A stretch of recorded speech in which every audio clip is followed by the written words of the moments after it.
Curious ba kayo kung magkano ang kinita ng first day gross ng 5 breakups and a romance? Nagkaroon ng premiere night ang pelikula ni na Alden Richards at Julia Montes noong Tuesday at Wednesday ang first day ng pelikula nationwide. Grabe din talaga ang hiyawan at suporta ng mga fans at mga star-studded na mga celebrities na dumalo mismo sa nasabing premiere night ng pelikulang 5 Breakups and a Romance. Pinangungunahan yan ni megastar Sharon Cuneta at ni Catherine Bernardo. Ilan lamang sila sa mga nanood mismo sa premiere night. Pero narito na nga, ayon mismo sa pep.ph, sa reliable source nila, mahigit 3 million ang kinita ng first day of showing ng 5 Breakups and a Romance. Inasahan daw nilang tumaas sa gabi dahil parang night crowd ang pelikula, pero hindi na raw ito gaanong nadadagdagan. Maaring kinulang pa sa budget ang karamihan dahil malayo-layo ang sweldo. Inaasahang pipick up ito sa weekend o maaring aabot pa ito sa araw ng sweldo. Pero balik sinihan na ang concert movie na Taylor Swift The Eras Tour, kaya tingnan natin kung maapektuhan ang Alden Julia movie.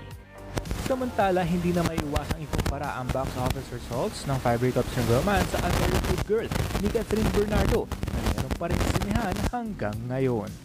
May ilang fans ni Catherine na pinopost sa Twitter o X na ang pelikula pa rin daw nito ang pinakamataas na gross magmula ng magka-pandemic, na umabot na nga nalagpas 10 million daw ang kinita ng first day at nagkaroon na rin ito ng total of 100 million plus ang kinita nito during the duration of the film. Hindi talaga maiwasan na ikumpara ang pelikula ni na Alden at Catherine na sila din ang may hawak ng highest grossing film of all time na Hello Love Goodbye. Dito pa rin sa article ng pep.ph, may tanong ilan kung alin ang mas magandang pelikula, A Very Good Girl ba o 5 Breakups and a Romance? Sino ang mas magaling sa kanika nilang mga pelikula, si Catherine nga ba o si Julia? Sabi nga dito sa article, para sa akin, mas lamang ang 5 Breakups and a Romance pagdating sa kwento, directing at acting ng mga bida. Pati sa acting, mas nagagalingan ako rito kay Julia kaysa sa performance daw ni Catherine sa A Very Good Girl.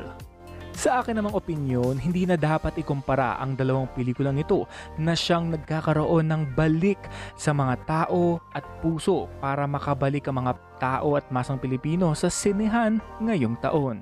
Kaya magandang gawin dyan suportahan na lamang kagaya ng ginawa ni Catherine sa premiere night ni na Alden Julia, maging si na Alden sa premiere night naman ng A Very Good Girl ni Catherine Bernardo.